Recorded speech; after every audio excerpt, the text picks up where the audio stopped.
Bienvenue à tous à ce nouveau journal sur Télé 50. Après avoir rempli les formalités administratives et juridiques, les parents français ayant adopté des enfants congolais ont été reçus ce mercredi par le président de l'Assemblée nationale, Aubin Minakou. Déjà, 11 enfants accompagnés par leurs parents adoptifs devront quitter le sol congolais ce mercredi pour la France. L'aboutissement de cette démarche a été caractérisé par les investigations sérieuses menées par les autorités congolaises avec l'encadrement de l'organisation sans but lucratif française Vivre en famille. Ces enfants congolais adoptés par les parents français sont en route pour la France où ils devront atterrir dans leur famille d'accueil. Avant de quitter les sols congolais, ces enfants ainsi que leurs parents ont été reçus par le président de l'Assemblée nationale, Aubin Minakou Ndialandjoko ce mercredi. Après avoir rempli toutes les formalités d'usage en matière d'adoption, ces parents français ont vu leur dossier être décanté. Encadrés par l'organisation non gouvernementale Vivre en famille, ces parents ont promis de pouvoir jouer pleinement leur rôle comme parents responsables dans l'encadrement et l'éducation de ces enfants avec amour. Je suis convaincu de l'intérêt qu'il faut porter à cette démarche de l'adoption internationale, qui aujourd'hui est nécessaire compte tenu de ces enfants orphelins qui sont sans avenir dans les orphelinats.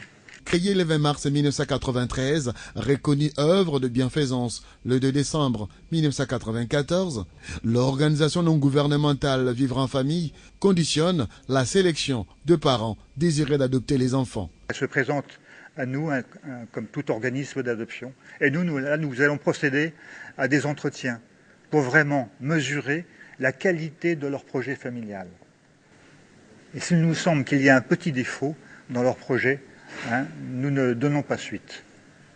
Parce que notre rôle dans l'adoption, c'est bien de rechercher les meilleurs parents pour ces enfants. Outre ces activités d'adoption, l'ONG Vivre en famille gère un foyer pour handicapés mentaux adultes. Elle a déjà œuvré au Bénin, Djibouti et au Gabon, avant la République démocratique du Congo. Orphelins de père et de mère, ces enfants qui vivaient dans les orphelinats devront retrouver la joie de vivre en famille en France.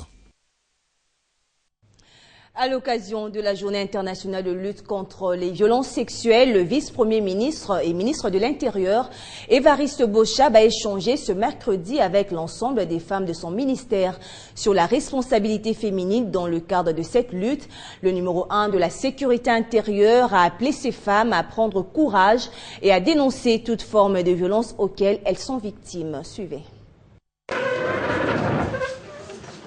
En cette journée des luttes contre les violences faites à la femme, le vice-premier ministre, ministre de l'Intérieur et de la Sécurité a convoqué toutes les femmes de son ministère.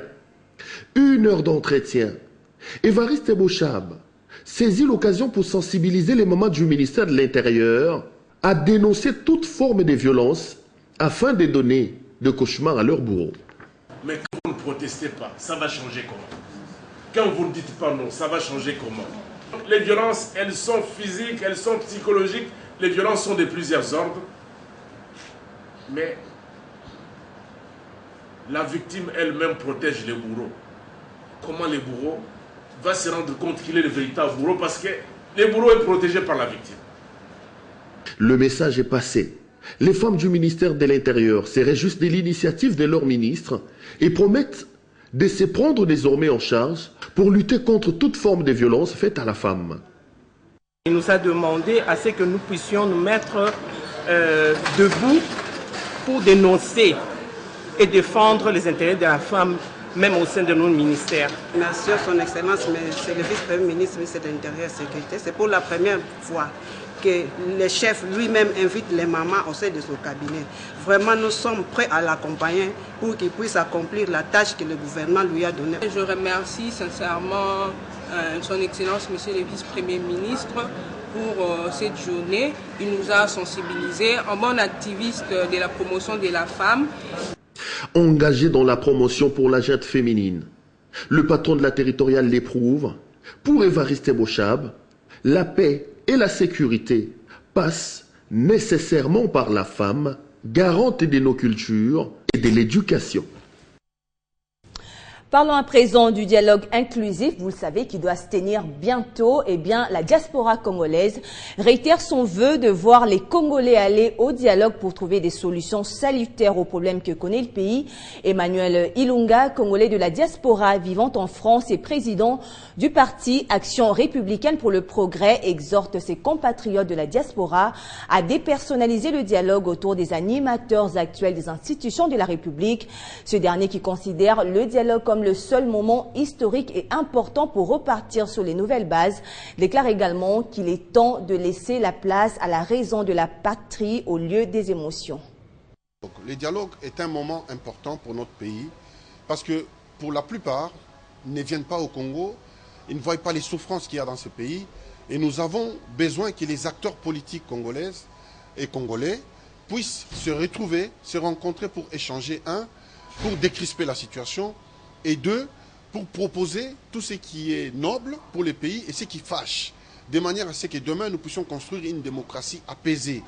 Aujourd'hui, notre démocratie n'est pas apaisée parce qu'il y a un camp contre un autre, alors que nous ne devions n'être que des adversaires politiques. Mais aujourd'hui, nous avons l'impression que nous sommes dans une arène et que le combat, c'est un combat des chefs, et ça, ce n'est pas bon pour notre démocratie.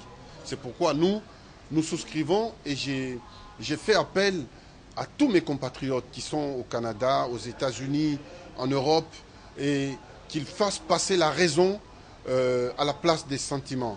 Le dialogue est important.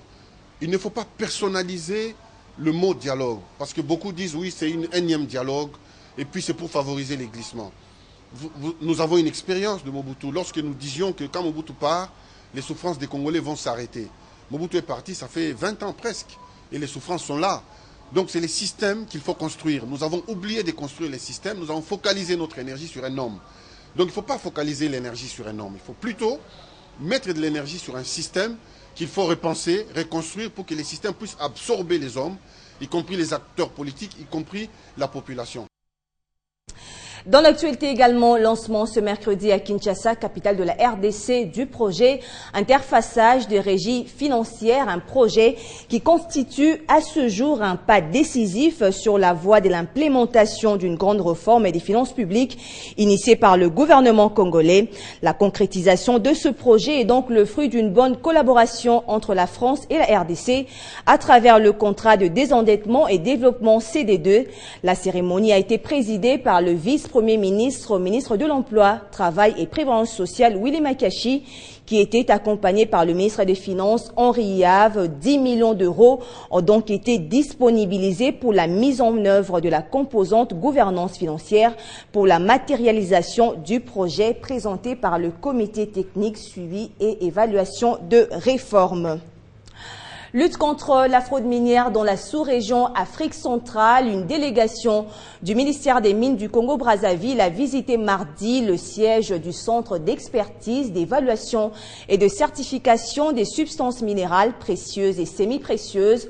Objectif, s'acquérir de quelques informations en matière minérale, mais également sur la certification des minerais de conflit. Face à la contrebande et les commerces illicites qui sont constatés généralement dans le secteur de mines, dans la sous-région d'Afrique centrale, le gouvernement de la RDC a entrepris depuis plusieurs années des réformes dans ces secteurs en instaurant notamment un certificat d'origine de la CIRGEL pour toute exportation de minerais congolais vers l'extérieur. C'est dans ces cadres qu'une délégation du ministère de Mines du Congo-Brazza est venue s'imprégner de quelques informations dans ces secteurs. Nous sommes dans le cadre d'une mission d'État où il fallait à tout prix visiter quelques structures qui travaillent dans la filière de mines et pour nous permettre de trouver des informations qui vont nous emmener à améliorer notre code minier qui est en cours de révision. Occasion aussi pour le directeur général adjoint du CSC, Pascal Niembo, de faire visiter à ses hôtes le grand travail qui est abattu dans cette structure. Nous avons eu beaucoup d'informations sur ce que nous étions venus chercher ici au niveau de la RDC, qui est notre voisin très proche, immédiat et avec lequel nous échangeons de temps en temps. À travers cette visite, la RDC et le Congo-Brazzaville veulent faire un front commun dans la lutte contre la fraude minière. Parlons maintenant de la réforme de l'administration publique qui était au centre de la réunion du groupe thématique gouvernance et administration que préside le ministre de la fonction publique Pascal Issumbicho. Avec le représentant des ministères concernés, les échanges ont porté essentiellement sur les stratégies à mettre en place en vue de la création des administrations publiques dans les nouvelles provinces issues du découpage territorial. Reportage signé Claude Biringanine. Plus de 2 heures d'échanges francs sur quel genre d'administration publique créée dans les nouvelles provinces. Profitez de cette occasion pour rappeler la stratégie. Mais déjà, à l'issue de cette réflexion, le ministre de la fonction publique et celui de la décentralisation ont leur petite idée. Ces nouvelles provinces ont besoin d'une administration, mais une administration qui soit efficace et en même temps compétitive. Et nous avons convenu de partir des idées qu'il y a dans les provinces non démembrées, mais pour proposer plutôt une structure qui soit légère mais en même temps efficace.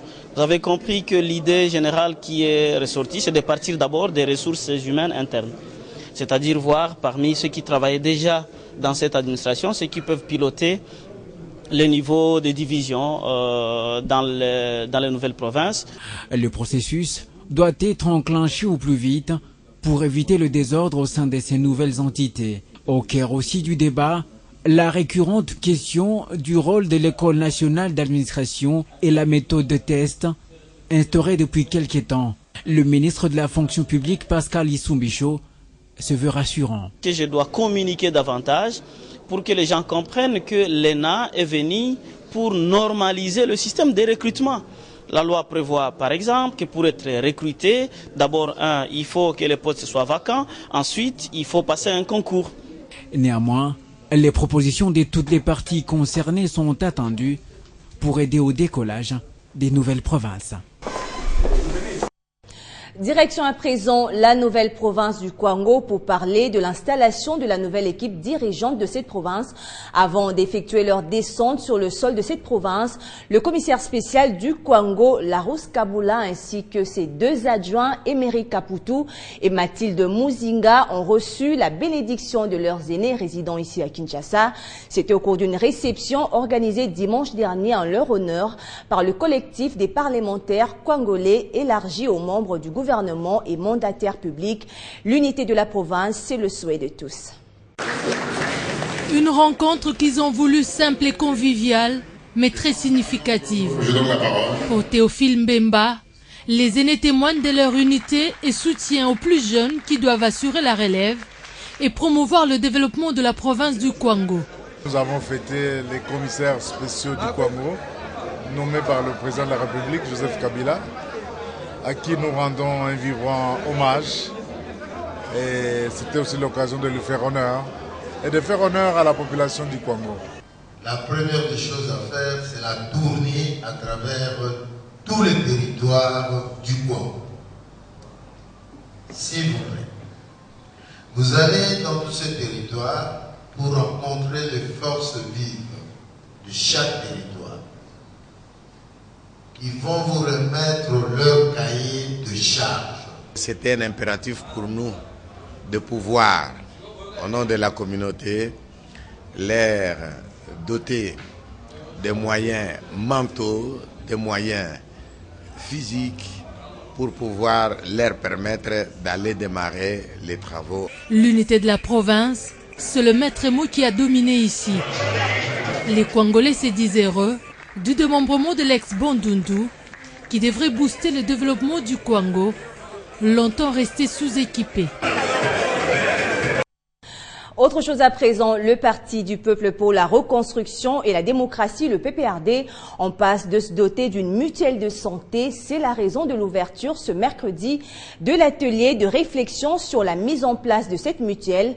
Un panel des professionnels et experts en santé réfléchissent sur sa faisabilité en vue de produire un cahier de charges et une feuille de route avec des indicateurs clairs pour la matérialisation de cette pensée politique. Le PPRD, étant un parti de masse, ne déroge pas à la règle générale des partis politiques, celle de matérialiser le bonheur du peuple. Le combat pour la santé des individus la protection sociale et la lutte contre l'inégalité sociale, comptées parmi les priorités de son plan d'action, le PPRD en tant qu'acteur social et politique en RDC se doit d'un